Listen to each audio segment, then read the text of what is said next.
참고해 주시기를 부탁드리고요. 그리고 이제 2차 스터디는 잠깐 요약을 하면은 중요 포인트를요. 이제 계약서랑 이제 확인 설명서 제가 얘기 드렸는데요. 뭐 이거 계속 반복된 거긴 한데 제일 중요한 포인트는 계약서 쓸 때 확인 설명서랑 사실 그대로 정확하게 구체적으로 쓴다가 제일 중요하신 거예요. 내 생각이나 판단을 하지 마시고요. 있는 사실 그대로 구체적으로 쓰는 거. 제가 오늘 이거 한 대여섯 번 얘기 드린 것 같은데요. 이게 너무나 중요해요, 정말. 너무 쉬운 건데 이거를 꼭 실수해서 사고가 생겨요. 그러니까 이거 꼭 명심해 주시기 바라고요. 그리고 이제 중개업 하시다 보면은 제가 또 하나 얘기 드릴게요. 대필. 그러니까 뭐 말은 대필인데 쉽게 얘기해 재계약서라고 그러죠. 저희가 하니까 돈 안 되는 계약서. 뭐 재계약서 쓰시면서 수수료 받으려고 하지 마세요. 욕먹습니다. 재계약서 쓰면서 수수료 받으면 뭐 그건 그냥 서비스 차원에서 해준다 생각하시면 되고요. 그리고 대신에 재계약서는 나중에 써주고 나서 문제가 생기면은 머리 아프잖아요. 저희가 돈도 안 받았는데. 그러니까 재계약서 쓸 때 제가 요령을 알려드린 거 저번에 설명드린 게 중개업자를 꼭 빼고 쓰시라는 거. 계약서에 중개업자 빼고 쓰세요. 뭐. 네, 빼고 쓰시고 중개업사 말고 거기 특약란 있죠. 특약란에 뭐 딱 써주셨는 게 쌍방 협의. 네, 그렇게 써주시는 게 제일 좋아요. 네, 그러면은 중개업자가 빼주는 거고요. 그리고 또 하나 주의하셔야 되는 게 확인 설명서는 중개업자를 빼더라도 써주시면 안 돼요. 확인 설명서는 중개업자가 없더라도 써주시면 안 돼요. 왜냐면은 판례가 확인 설명서까지 중개업자가 없지만 들어가면은 이거는 일반인이 쓴 게 아니고 중개업자가 쓴 거라고 판정을 해요. 판례가.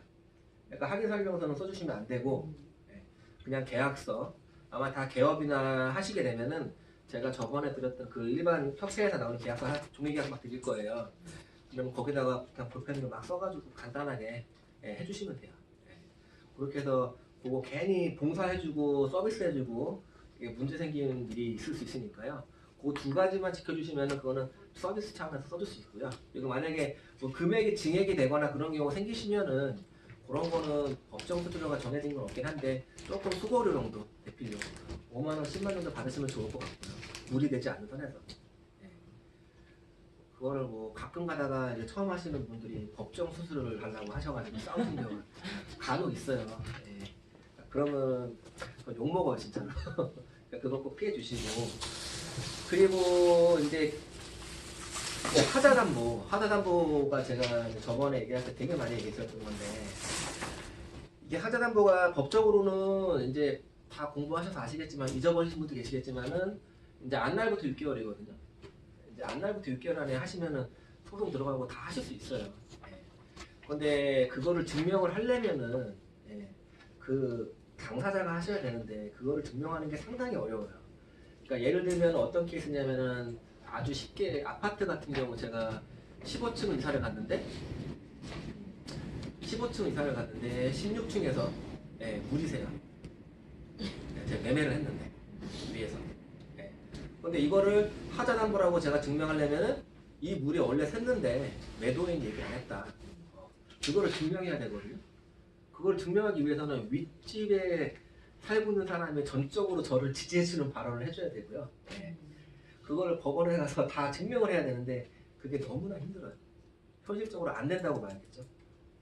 법을 우리가 배웠지만 안 된다는 거. 그래서 그런 사고를 제가 최대한 방지하기 위해서 중개사가 해야 될 거는 거기 손님을 모시고 가서 방을 볼 때 되게 꼼꼼하게 보셔야 되는 포인트가 제가 몇 개 있다고 얘기를 드렸는데 일단은 예를 들면은 포인트 같은 경우 아파트 탑층 탑층은 제 경험상 봤을 때는 90% 이상 곰팡이의 습기가 있어요. 아파트 탑층은. 신축 아파트도 지방 같은 경우는 많고 서울 같은 경우 신축 아파트 뭐 몇 년째 안 된 것도 추후에 그럴 확률이 크고요. 대부분의 아파트는 옥탑 가면은 옥탑이 아니라 꼭대기층 가시면은 누수 곰팡이랑 습기가 차 있어요. 그래서 그거를 제일 먼저 확인할 수 있는 게 베란다. 앞뒤 베란다 가시고 뒷베란다 가시면은 보일러실, 세탁실 그 뒤에를 보시면 돼요. 그리고 보통 아파트는 뒷베란다 가시면은 세탁실 쪽에 거기 수도 배관이 쪽 있거든요. 대부분 메인 배관이 그쪽에 있어요. 거기 주변을 보시면 알아요. 이렇게 물로 이렇게 그을린 자국들이 있어요 그쪽에. 예. 그러면 이 집은 그렇게 되면은 거의 100% 습기 곰팡이 있는 집이에요. 그래서 웬만하면은 거기 아파트는 꼭대기층을 중개를 하시면은 그거를 알고 있음에도 불구하고 중개를 하시게 되면은 좀 머리 아픈 일들이 많이 생기세요. 그래서 아파트가 꼭대기층이 좀 싼 이유 중에 하나고. 그리고 또 하나 추가적으로 이제 센스를 아셔야 되는 게 내가 탑층을 딱 보러 갔는데 여기가 신축 아파트가 아닌데 최근에 인테리어를 하셨대요. 네, 최근에 인테리어를 싹 하셨어요. 네. 그런 집은 의심해야 돼요. 인테리어를 왜 했을까요? 팔려고 했는데 지금 최근에 감추려고 하신 거예요. 집중팔. 그런 거 같은 경우는 중개업자가 모르면 눈치를 챌 수가 없어요. 네. 거기 살다가 이제 곰팡이 끼고 하면은 민원 들어가면 중개업자가 번거롭잖아요. 괜히. 네. 그러니까 그런 것도 제가 볼 때는 충분히 손님한테 그런 거를 내가 미리 얘기해주고 그래서 그 손님이 아 그럴 수 있겠구나 하면은 또 제가 추천하는 다른 집을 할 수도 있어요. 신뢰가 생기기 때문에. 그러니까 이거를 내가 그 집을 계약을 안 하려고 하는 게 아니고요. 제가 이제 포인트 얘기들을 다 들어보시면은 내가 계약하려고 하는 것보다는 손님한테 좋은 집을 해주려고 하는 게 더 커요. 첫 번째는. 네. 그러니까 그 생각을 하시게 되면은 이걸 다 잡아낼 수 있어요. 네. 내가 단순히 아 지금 메모리 하나밖에 없어 이거 꼭 해야 돼 무조건 그냥 그렇게 해가지고 수술 생각하고 밀어보시는 게 아니라 하나가 있더라도 아 이 집은 제가 판단할 때 이런 게 문제가 되고 이런 게 하자가 되기 때문에 좀 기다렸다가 하셔라. 그게 훨씬 나을 것 같다. 네. 그렇게 얘기해서 손님은 차라리 제가 다른 집을 더 구해서 해주는 게 더 신뢰가 쌓이지 그걸 억지로 하시는 거는 잘못됐다는 거. 그리고 그렇게 하시는 방법은 손님을 결국은 한 번 계약하고 끝낼 거라는 거. 예. 이제 그거 꼭 포인트가 있고요. 그리고 이제 화장실 같은 경우 보시면은 화장실 바닥, 천장 꼭 봐주셔야 돼요. 아파트 같은 경우 30평대 나면 화장실 보통 2개죠. 그러면 손님이 안 볼 수도 있어요. 대충 보고 넘어와요. 그러면 화장실 가시면 보실 거는 욕조, 위쪽, 샤워부스 위쪽, 양쪽 사각으로 해서 물이 빠진 데가 있는 점인지. 네. 그러니까 물이 빠진다라는 게 그 의미가 있어요. 얼룩무늬로. 네. 화장실 벽 같은 경우는 위에가 타일이고요. 그 벽면도 타일인데 그 옆에 이게 테두리 쪽은 타일이 아니라 약간 그 뭐라고 하죠? 네, 실리콘하고 그리고 몰딩. 네, 몰딩 맞아요. 그렇게 돼 있거든요. 그러니까 그게 보면은 조금 물이 샌 자국이 있는 부분들이 있어요. 네. 그리고 천정 같은 경우는 보면은 거기 타일이 아니고 이렇게 판이에요. 네, 천정 같은 경우는 딱 보면 이렇게 얼룩이 이렇게 져 있는 게 네, 그 지도가 그려져 있다 그러면은 아 이 집은 누수를 한번 의심해봐야겠다. 이건 탑층이 아니어도 네. 네. 그런 경우는 이제 나중에 방 보고 나서 주인한테 살짝 전화해서 물어봐야죠. 혹시 뭐 물샌 적 있냐고 없냐고 손님한테 얘기는 안 했는데 궁금해서 여쭤보는 거라고. 네. 그런 것도 중개사가 봐주면 좋은 거고. 그리고 이제 창문이 있는데요.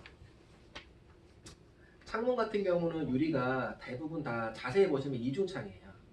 그러니까 유리가 이렇게 막이 2개가 있어요. 딱 보시면 자세히 보시면은 여기도 다 그럴 건데 막이 2개가 있고 가운데 공기를 집어넣는 게 유리 구조거든요.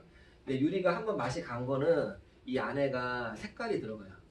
뿌옇게. 예, 그거는 이미 유리로 생명이 끝난 거예요. 당장은 지금 습기가 안 찼지만. 예. 그러면 딱 봐서 유리 같은 경우 그런 게 보인다면 그 집은 이거는 분명히 시간 문제예요. 예, 곰팡이 끼고 습기 차는 거는. 예, 왜냐면 그게 지금 저희를 열 차단이 안 되는 거거든요. 그런 유리 같은 거. 근데 그게 공사비가 되게 비싸요. 유리 가는 게 그 유리 자체가. 예. 그러니까 이제 그런 거 같은 경우도 제가 볼 때 중개사가 충분히 보실 수 있거든요. 그러니까 요게 문제가 되는 케이스는 아파트보다는 오피스텔 같은 경우 그런 문제가 많이 생겨요. 그리고 아파트는 베란다라는 게 있기 때문에 조금 방지를 할 수 있긴 한데 오피스텔은 베란다가 없잖아요. 그러니까 바로 오픈되어 있잖아요. 거기는 습기 만약에 그거 유리 망가지기 시작하면은요 그 한쪽 방이 온통 곰팡이에요. 네. 그리고 방 보실 때 또 하나 가장 기초적인 실수가 커튼을 다 치고 보셔야 돼요. 가끔 세입자들이 그 커튼 있는 쪽이 창가기 때문에 그 위에는 곰팡이가 있는데 그 커튼으로 가려놓으시는 분들이 있어요. 네. 그러면은 이제 계약하고 나서 잠금 때 알게 되는 거죠. 네. 그래서 그런 집을 볼 때는 오피스 볼 때는 커튼이 있으면 커튼을 꼭 한번 끝까지 다 쳐보고 벽에 하자가 없는 적 있는지 그리고 확인하고 나서 다시 네. 정확히 보셔야지 문제가 없다는 거. 네. 하자 있으면 뭐라고 해요? 주인한테 얘기를 해야 돼. 계약하기 전에. 계약하기 전에. 네. 이거는 이러이러하니까 이거는 해야 됩니다. 얘기를 드려야 되고 만약에 못 해주겠다. 예, 그러면 그 집은 손님한테 오픈해서 얘기를 해야 돼요. 왜냐면 얘기를 안 하면 어쨌든 그건 나한테 나중에 돌아올 거거든. 싹 나고치고 인테리어까지 다 했다. 그랬을 경우. 이제 글을 쓸 경우는 아까 이제 글을 쓸 경우 이제 꼭대기층이 되겠죠. 꼭대기층 같은 경우는 손님한테 선택할 수 있는 소스를 줘야 되는 거예요. 제 봤을 때는 경험상 봤을 때 이 옥탑집 같은 경우는 지금 아무래도 지금 인테리어 할 때가 아닌데 인테리어 한 거 봐서는 좀 그런 분위기가 나긴 한다. 그러니까 그거는 이제 알고는 계셔라. 그렇게 얘기를 해서 이제 유도를 해야죠. 그런데 만약 손님이 뭐 너무 깨끗하니까 하겠어 그러면 하는 거예요. 예, 그렇게 말을 하고 한 거랑 안 한 거랑은 나중에 제 책임 소재가 또 틀려지잖아요. 예, 그럼 손님은 저한테 할 말이 없잖아요. 그냥 분명히 얘기했으니까. 예? 그렇게 말했다는 거. 근데 녹음을 하면 좋긴 한데 녹음하다 보면 한도 끝이 없어요. 예. 그러니까 그거 같은 경우는 손님이 있는 자리에서 단둘이 있을 때 얘기하지 마시고 가능하면 사무실에서 계약서 쓰고 나서 직원들도 듣고 할 때 그럴 때 얘기하는 게 좋거든요. 그리고 만약에 그게 정말 심각한 문제가 될 것 같다고 하면은 손님이 딱 봐도 손님이 너무 깐깐해요. 손님이 어려워 그러면은 그런 거 같은 경우는 이제 몰래 녹음을 할 수도 있고 딱 봐서 무조건 하라는 게 아니에요. 그런 사람이 많지는 않아요. 그래서 이제 그 정도가 이제 보시면 되고요. 그리고 세금 문제는 아까 제가 얘기 드렸으니까 그런 패스하고 그리고 이제 1, 2차 스터디 제가 했던 거 요약은 이 정도까지고 이제 1, 2차 스터디에서 제가 항상 하는 게 아까도 제가 오늘 했지만은 사전 스터디 한 게 있어요. 앞에 뭐 상단판에 들어가지고 했던 거 중에서 이제 또 1, 2차에서 했던 거 중에서 꼭 이슈가 되고 꼭 한 번 더 기억하셔야 될 거 몇 개 있어가지고 그 중에 첫 번째가 이제 이거는 제가 볼 때는 항상 얘기가 나오시는 것 같아요. 질문이 임대계약 만기 전에 중개수수료는 누가 내야 됩니까? 네. 이제 아시는 분 다 아시겠죠? 아직 네. 세입자가 만기 전에 나가면 수수료를 누가 내야 되는지 곤란한데? 그게 쉬워. 원칙은 주인이에요. 주인이 세입자가 수수료를 내는 경우가 없어요. 세입자가 수수료를 내야 되는 경우는 없어요. 계약자가 수수료를 내야죠. 뭐든지. 중개계약인데 중개계약이랑 관련이 중개계약이랑 관련이 없는 사람은 수수료를 내는 게 아니에요. 원칙이. 근데 세입자가 수수료를 내는 거는 어떤 의도냐면은 세입자가 주인한테 부탁을 하는 거예요. 주인이 수수료를 내야 되는데 수수료를 제가 부담을 할 테니까 나갈 수 있게 해달라 세입자 있으면. 그렇게 진행이 되는 거서 갈래가 그냥 세입자가 내는 걸로 알고 있는 거지 세입자가 무조건 수수료를 내는 게 원칙이 아니세요. 법적으로, 내용상으로. 그래서 이제 그 부분에 대해서 이제 문의가 많이 와요. 그래서 이제 이게 문제가 이게 나중에 중개 실무 가시면은 되게 애매한 케이스가 이제 세입자가 만기 전에 계약을 했어요. 계약을 했는데 잔금일이 됐어요. 다 마무리했어요. 수수료를 받아야 돼요. 세입자가 제가 얘기한 것처럼 얘기를 해요. 주인은 수수료 주인이면 내가 왜 내냐고. 실무는 일반적으로 세입자가 내지 않아요?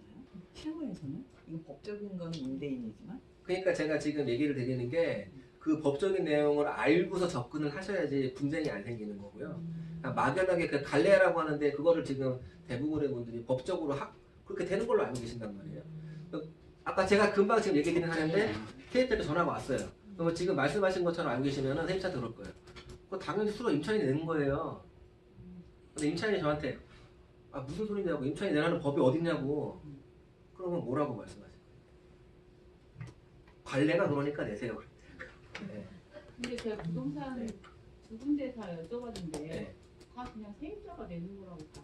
그러니까 이게 지금 문제가 많은 게 뭐냐면은 실무에서도 이거를 지금 제대로 알고 실제로 알고 접근하시는 분들은 없어요. 별로. 그러니까 지금 그렇게 말씀하시는 분들이 맞는 게 아니에요. 왜냐면 저희가 네. 제가 딱 그 경우에 저희 세입자가 있는데 6개월 전인데 나간다고 한 거예요. 그래서 제가 그 부동산에 여쭤봤더니 뭐 이렇게 세입자가 한 3개월도 한 6개월 정도 나가는 거는 당연히 세입자가 내야 된다고. 그쵸. 군대에서 다 그렇게 얘기를 해서 저는 이제 아직 내일 모레가 잔금일이긴 한데 세입자한테 말은 해놨거든요. 그렇게 내는 거라고. 근데 그래 와서 안 낸다고 할 수도 있다는 말씀. 그러니까 이제 그렇게까지 얘기가 됐으면 낼 건데 만약 그거를 아무 얘기가 없는 상태에서 계약이 이루어지고 왜냐면 중개업자들이 지금 여기 계신 분들 다 똑같이 생각하잖아요. 지금. 당연히 세입자 내는 거 아니에요. 근데 그러면 이제 중개하시다 보면 이제 분명히 그런 일이 생겨요. 아, 당연히 세입자 내는 거니까 얘기 안 하고 중개해버린단 말이에요. 그러면 나중에 가서 계약 때가 세입자가 아 나 그런 거 몰랐다고 그러면 그게 문제가 생기니까 안 주는 게 문제가 아니고요. 조금 주는 게 문제죠. 그거 아쉬운 건 저잖아요. 예, 근데 세입자가 그렇게 알았다 그러면 제가 할 말은 없고 아, 그러면 좀 깎아드릴게요. 그러니까 이거를 알고서 접근을 하시게 되면은 좋은 거는 내가 이제 세입자가 전화가 와요. 만기 전에 그러면 세입자가 먼저 수수료를 얘기를 하시게 될 거예요. 세입자가 수수료 내실 거냐고 그걸 얘기를 해야죠. 근데 얼마를 내실 근데 거냐고. 만약에 굉장히 많이 새가 올라서 네. 이 사람은 30만 원 내고 그거를 받았었는데 재계약은 굉장히 많이 올라서 아, 내가 새로운 50만 사업자가 계약이 예, 됐을 때 근데 50만 원을 내가 낼 경우에는 그거는 비싼 걸 내야 돼요. 억울하다고 생각했거든요. 그건 어쩔 수 없어요. 근데 주인은 어쨌든 이 사람이 입증하기 때문에 네. 금전적인 이익을 받잖아요. 네. 그렇다면은 문제인 소지가 있을 것 같고 세입자는 내가 30만 원 주고 들어왔으니까 30만 원 부분만 내고 나머지 부분은 주인한테 내라 이렇게 얘기도 할 수 있을 상황이거든요. 이런 케이스도 있을 수는 있어요. 네, 금액을 지금 말씀하신 대로 금액을 갑자기 터무니없이 뭐 세입자가 나가주는 바람에 금액을 증액을 많이 했다. 네. 그런 경우는 주인한테 좀 부담을 해달라고 할 수도 있겠죠. 네. 세입자한테 하고. 근데 원칙은 세입자가 조금 이렇게 크게 올라가지고 차이 생기는 경우는 아마 흔치는 않을 거거든요. 왜냐면 세입자가 재계약을 오랫동안 하다가 이제 갑자기 나간다 그래서 하면은 시세가 많이 올랐겠죠. 그러면은. 근데 들어간 지 얼마 안 되고 나가게 되면 시세가 많이 오르진 않았을 거예요. 근데 그런 경우는 새로 계약한 금액을 기준으로 하셔야 돼요. 세입자가 살고 있는 금액이 아니라. 그러니까 세입자가 지금 1억에 살고 있는데 지금 새로운 세입자 맞췄는데 새로운 세입자가 1억 1천이에요. 그러면 수수료 계산 1억 1천으로 하셔야 돼요. 1억으로 하시는 게 아니고. 네. 그리고 이제 원칙을 그렇게 알고 설명을 제가 경험상 해보니까 세입자한테 그렇게 얘기를 했을 때랑 그냥 관례상 세입자가 내는 거예요. 이렇게 얘기를 했을 때랑은 세입자가 틀려요. 반응이. 근데 일반적으로요, 그 임대인한테 먼저 말씀을 하시지 않고 세입자한테 네가 낼 거니 이렇게 물어봐요? 아니요. 임대인한테 먼저 아니요. 내시는 게 아니요. 낫다. 그런 얘기 안 하죠. 아니지. 임대인한테는 일단은 물건 나왔다고 설명을 드리고 세입자한테 전화를 하죠. 세입자 전화를 해가지고 이렇게 되는 경우 같은 경우는 수수료 부분에 있어서 세입자가 내고 나가신다. 일반적으로. 근데 이제 그거를 저한테 물어보면은 원래는 주인이지만은 주인이 양해를 해주는 거기 때문에 이거 세입자 관련상으로 부담을 하고 나가는 게 맞다. 그렇게 뭐 얘기하시면 굳이 뭐 네가 안 돼 상관없는데 안 내면 주인이 방을 안 계약 안 해주겠죠. 당연히. 네. 어쩔 수 없이. 계약 안 해주지. 계약 안 해주죠 당연히. 결국 내가 내는 되네. 거죠. 결국엔 내가. 그러면 이제 그거를 이렇게 알고 설명해 주는 거라 그냥 부동산이라고 무조건 우겨가지고 갈래 무조건 세입자가 내야 돼 그렇게 얘기하는 거면 싸움밖에 안 됩니다. 아까 질문하려고 했던 게 만약에 이제 제가 세입자로 집주인이 있으면은 네. 일단 집주인한테 저 6개월 먼저 나갈게요라고 얘기를 하잖아요. 네. 그리고 제가 부동산에 내놓겠습니다 하고 내놓잖아요. 그랬을 때 이제는 둘이서 뭐 그 부동산 중개 수수료에 대해서 얘기가 왈가왈부 했는데 이게 해결이 안 될 경우 그러면은 부동산 중개인 가운데 끼고서는 이렇게 해주세요 아까처럼 중개사가 가운데서 중재를 해야 되는 게 맞는지 아니면은 그냥 세입자하고 집주인하고 뭐 일정 부분 내가 들어온 만큼은 내가 내고 나머지 증액된 부분은 뭐 집주인께서 내주세요 이렇게 중개해야 되는 건지 아니면 그 사이에 중재자가 껴야 되는 중개를 건지 하셔야 되죠. 중재를 하셔야 되는 저희가 건지. 해야죠. 그러니까 이게 잘 안 될 경우에는 그럼 제가 이제 부동산 이제 공인중개 그러니까 일단은 그거를 하기 가장 전제가 돼야 될 거는요. 손님을 붙이지 않으실 상태여야 될 거예요. 계약을 하지 않은 상태여야 될 거예요. 계약을 하고 나서는 그렇게 얘기하는 건 아무 의미가 없고요. 계약하기 전이라면은 그런 문제가 생기면은 이제 주인하고 세입자한테 이런 원칙을 갖고 얘기를 하고 설명을 해드려야죠. 설명을 하고 제가 판단할 때 임차인이 이렇게 내면 맞는 것 같고 임대인 이 정도 하면 될 것 같다. 근데 아까 이제 물어보셨는데 이런 케이스 만약 이렇게 얘기하면은 임대인들 절대 안 내요. 네, 임대인들은 거의 100%안 내요. 내가 금액이 많이 올랐다 치더라도 네, 일반 실무에서는 네, 임대인 낼 이유가 없거든 사실은. 네. 그래서 이제 이론상으로는 아까 말씀하신 조절하는 게 가능할 수 있겠지만 실무에서는 세입자가 다 부담을 할 수밖에 없는 상황이고요. 그리고 세입자한테 부담을 시키더라도 네가 왜 부담을 해야 되는지는 중개사가 좀 올바르게 알고 있어야지 거기에 대한 태클을 걸었을 때 내가 얘기를 할 수 있고요. 그리고 그거를 가지고 가서 얘기를 하면은 세입자도 납득을 하거든요. 근데 그거를 무조건 밀어붙이시면은 납득이 안 되는 경우도 꽤 있어요. 세입자분들이. 그러니까 이제 그거에 대한 이제 항상 분쟁이 많이 생기고, 그러니까 이거를 분쟁 안 생기려면 제일 좋은 거는요. 물건을 내가 세입자가 연락이 오거나 물건을 내가 얻었잖아요. 그러면 첫 번째는 만기 전인지 후인지 내가 파악하는 게 당연한 거고요. 그 세입자가. 그것도 확인 안 하고 중개한다고 하는 거는 제가 볼 때는 중개사가 잘못 중개한 거죠. 그건 그 중개사는 스스로 못 받아도 싸요, 정말. 쉽게 얘기하면. 왜냐면 그거 실수한 거거든요, 중개사가. 그리고 물건 조사하게 되면은 세입자 만기 전인지 만기 후인지 수수료는 누가 내야 되는지 그거는 내가 손님을 붙이기 전에 당연히 다 확인을 해야죠, 중개사가. 그리고 수수료는 얼마 줄 건지까지 물어보셔도 돼요. 뭐 이렇게 되면 얼마 나올 것 같다까지 얘기해 주시고. 그거를 되게 손님한테 계약할지 안 할지도 모르는데 내가 물어보는 게 좀 실례지 않을까? 그런 생각 하시면 안 돼요. 그건 당연히 물어볼 수 있는 거예요. 그러니까 저 같은 경우는 어떤 케이스가 있냐면은 이 수수료 부분에 대해서 세입자가 만기 전에 나가는데 세입자가 방이 안 나가요. 방이 안 나가는데 그 집이 왜 안 나가는지를 왜 안 나가냐면은 법정 수수료가 그 집은 계약을 하면 30만 원인데 만약에 그거를 임대인하고 신규 계약을 하면 임대인은 50만 원을 줘요. 쉽게 얘기해서. 그러니까 중개사들이 안 가는 거예요, 그 집을. 세입자가 법정 수수료밖에 안 주니까. 그러니까 이제 그런 경우는 어떻게 해야 되겠어요? 이제 세입자가 이제 방 좀 빼달라고 하는데 방도 안 보러 가, 아무것도 안 하니까 이제 세입자 답답하죠. 나가야 되는데. 그러면 이제 그런 케이스 같은 경우 세입자가 이제 급하면은 중개사가 살짝 얘기를 해줘야 돼요. 이 집이 안 나가는 이유가 있다. 그런 거 그렇기 때문에 안 나간다. 근데 그 얘기를 처음부터 꺼내시면 안 돼요. 왜냐면은 처음부터 꺼내게 되면 어찌됐든 간에 초과 수수료가 되잖아요. 그 문제가 된단 말이에요. 그럼 세입자가 정말 급하고 방법을 몰라가지고 답답해할 때는 진짜 빨리 빼야 되는데 그럴 경우 사실은 이렇다라는 걸 슬쩍 얘기하고 걔가 줄 수 있게끔 유도를 해줘야 돼요. 초과 수수료를 하지만 그건 이제 능력이긴 한데 순서가 그렇게 진행이 되면은 거의 거기서 나중에 뭐 초과 수수료가 태클 걸고 그런 일은 없어요. 왜냐하면 세입자가 충분히 지금 급했기 때문에 그것도 이제 하나의 뭐 영업 스킬 들어가면은 영업 스킬이라고 보시면 되고요. 수수료 부분에서는 임차인하고 임대인하고 계약 기간이 끝날 때까지 서로 아무 소리 안 하고 가만히 있어가지고 자동 연장 된 후에 임차인이 갑자기 나간다고 할 때는 어떻게 됩니까? 그것도 제가 설명을 드렸는데 지금 설명드렸는데 만약에 이제 재계약할 때랑 재계약하는 경우가 있고 자동 연장하는 경우가 있어요. 자동 연장을 하는 경우는 임차인이 무조건 유리해요. 그리고 재계약을 하는 경우는 임대인 유리한 거죠. 왜 유리하냐면은 자동 갱신이 되면은 임차인은 계약 해지 통보를 할 수 있어요. 아무 때나. 임차인은. 그러면 6개월 안에 주인을 빼주셔야 돼요. 자동 갱신을 할 경우. 그러면 임대인 입장에서는 자동 갱신 됐는데 자기는 2년 계약인 줄 알았는데 지금 세입자가 갑자기 전화 와서 6개월에 나가겠다 그러고 수수도 안 나겠죠, 당연히. 법적으로 나갈 수 있는 기간이니까. 그 임대인은 진짜로 손해가 막심하겠죠. 당장 나간다 그럴 때 당장은 못 빼주죠. 당장은 못 빼주죠.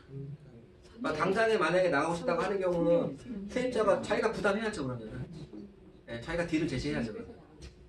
내가 손님 붙이고 당장 빼줄 수 있으면 내가 수수료 100이든 200이든 주겠다 세입자가 딜을 해야죠. 그럼 6개월까지는 그 임대인이 버틸 수 있는 거예요? 그렇죠. 당장 나겠다고 하는 주는 건 아니에요. 지금 3개월인가? 자동 갱신은 6개월로 알고 있는데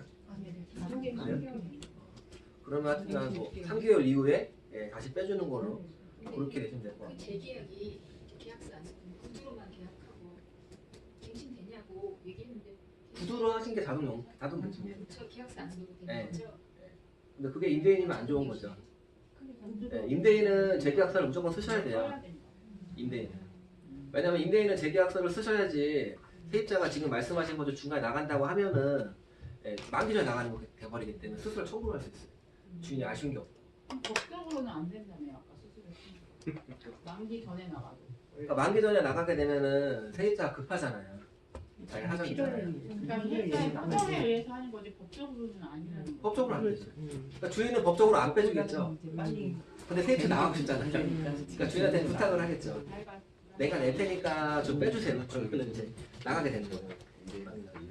그래서 이 재계약서랑 자동갱신 부분을 좀 잘 이해하고 계시면은 이거를 통해 가지고 임대인 관리를 좀 하실 수 있어요. 예. 그럼 만기 돼서 이제 됐는데 주인한테 일부러 전화해가지고 아 사장님 이러이러한 경우가 있으니까 사장님 자동갱신하지 마시고 제가 서비스로 재계약서 써드릴게요. 재계약서 쓰는 게 나으세요. 훨씬. 예. 그렇게 해가지고 관계를 유지하는 거예요. 한 가지 질문이 있는데요. 가까운 사람이 물어봤는데 저도 대답을 못 해준 부분인데 세입자가 싸게 전세를 1억짜리를 살고 있었대요. 단독주택을. 네.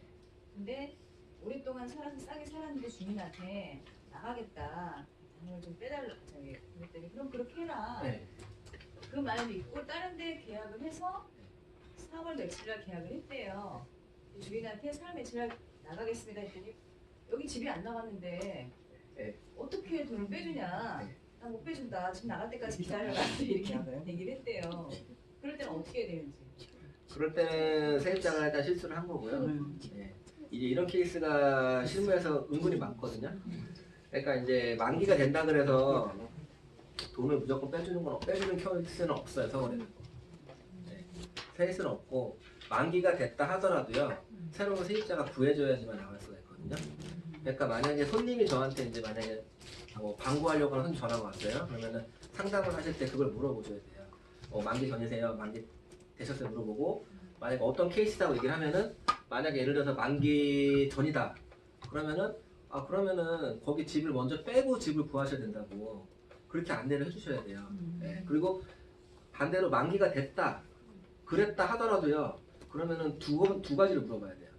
방을 빼고 방을 구하시든가 아니면은 주인한테 통화를 하셔가지고 만기나 돈을 빼주는 걸로 확답을 받으셨는지 그걸 임차인한테 이제 손님한테 얘기를 해줘야 돼요. 네. 그래서 서울 같은 경우는 이런 경우 방이 안 나가면은 안 주는 경우가 많다. 그런데 네가 만약에 다른 데 구해놨다 이미 그러면은 그런 케이스 같은 경우는 세입자가 무조건 손해를 볼 수밖에 없어요. 법이 그래요. 아 그래서 법이 그래요? 왜냐면은 법적으로 많이 들어가면은 만기가 예를 들어서 4월 30일인데 이제 세입자가 한 달 전에 어디서 다 얘기했어요. 주인한테 다 얘기했어요. 아무 하자 없이. 그래서 4월 30일날짜리 방을 구해놨어요.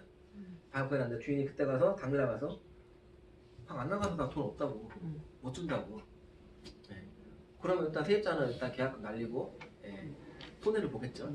그리고 세입자가 할 수 있는 거는 내용 증명 띄우고 그 다음에 이제 임차권 등기한 다음에 이제 가압류 걸어놓고 그 다음에 보증금 반환 소송하겠죠.